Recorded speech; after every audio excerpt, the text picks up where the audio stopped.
Salam sejahtera bagi kita semua. Assalamualaikum warahmatullahi wabarakatuh. Om Swastiastu, Namo Buddhaya, salam kebajikan. Perkenalkan, nama saya Intan Gloria Nusalawo dengan NIM 210811030081. Mahasiswa dari jurusan Ilmu Pemerintahan, Fakultas Ilmu Sosial dan Politik, Universitas Samratulangi Manado. Tujuan pembuatan video ini untuk memenuhi tugas mata kuliah Bahasa Indonesia yang diberikan oleh Dr. Randa Jenny Imbang M.Hum. Dan pada saat ini saya akan membahas materi pada bab 5, yaitu bahasa proposal penelitian dan proposal kegiatan. Bahasa proposal penelitian dan proposal kegiatan. Sebagai pengantar, proposal pada dasarnya merupakan sebuah usulan, rencana atau tawaran, akan tetapi kini kata proposal lebih sering digunakan daripada ketiga kata yang lain itu.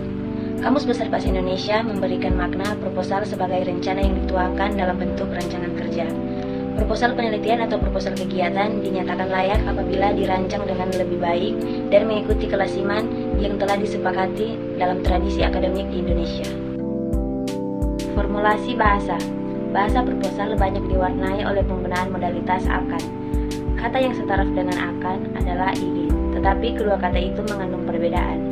Kata akan berorientasi kepada hal yang dituturkan, sedangkan kata ingin berorientasi kepada diri penutur. Bahasa proposal mengandung makna keakanan. Bahasa yang demikian menggambarkan bahwa penelitian atau kegiatan yang dimaksud belum dilaksanakan, tetapi direncanakan untuk dilaksanakan. Teks proposal. Secara umum, proposal penelitian memuat unsur-unsur yang terdiri atas latar belakang, rumusan masalah, manfaat, tinjauan teoritis, kerangka pikir, asumsi atau hipotesis, sumber data, instrumen pengumpulan data, metode penelitian, teknik analisis data, daftar pustaka. Tahapan-tahapan itu dapat diringkas menjadi pendahuluan, landasan teori dan tinjauan pustaka, metodologi penelitian. Ada unsur lain yang tidak diperhitungkan sebagai tahapan, yaitu daftar pustaka dan lampiran. Pendahuluan. Tahapan pendahuluan pada proposal penelitian mengandung unsur yang pertama, latar belakang, yang kedua, rumusan masalah penelitian, yang ketiga, tujuan penelitian, yang keempat, ruang lingkup penelitian, dan yang kelima, hipotesis. Latar belakang penelitian. Unsur latar belakang penelitian dikatakan sebagai logika pemikiran yang menuntun ke arah akan dilaksanakannya penelitian itu.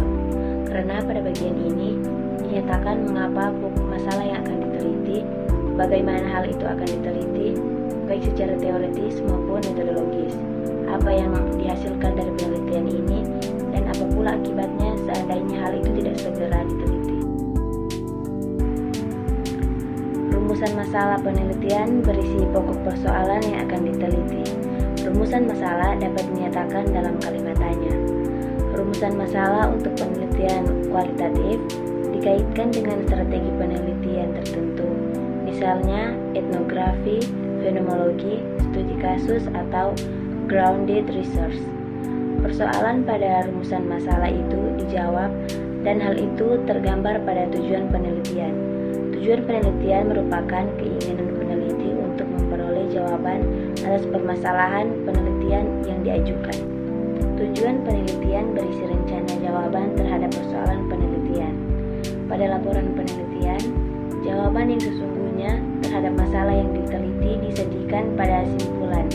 Di pihak lain, pada proposal penelitian, jawaban sementara sering dinyatakan dalam bentuk hipotesis. Perlu dimengerti bahwa hipotesis berarti dugaan atau simpulan sementara. Seyogianya dimengerti bahwa tidak semua proposal disertai hipotesis. Landasan teori dan tinjauan pustaka. Landasan teori berfungsi untuk menyajikan ulasan teoritis dengan memformulasikan sistem teori yang akan digunakan sebagai dasar pemecah masalah yang diteliti.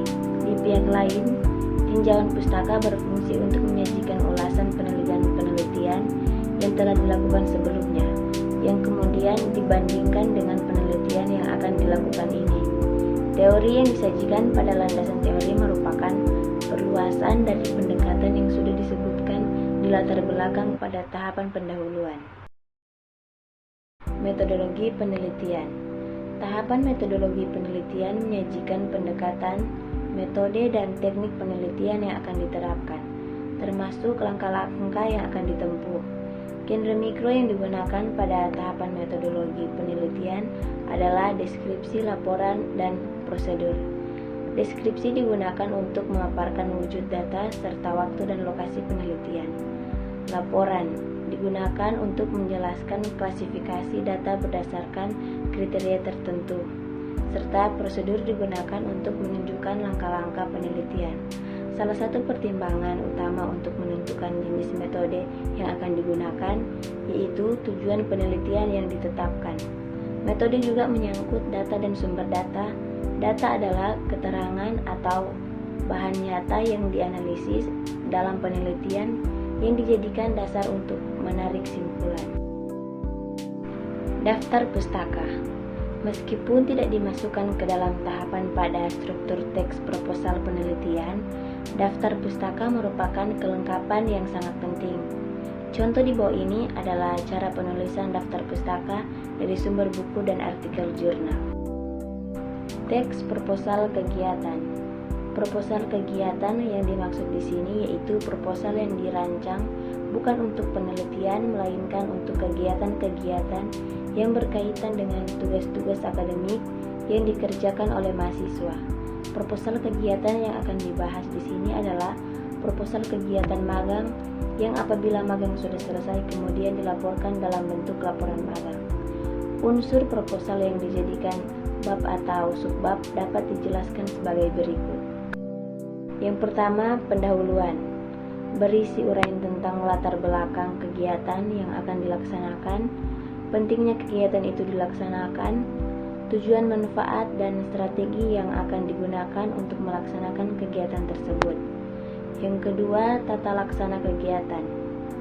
Tahapan tata laksana kegiatan adalah tahapan yang menyajikan strategi yang akan dilakukan dalam melaksanakan kegiatan, termasuk langkah-langkah yang akan ditempuh pada tahapan mencakup pelaksana, tujuan, waktu dan tempat, serta strategi pelaksanaan.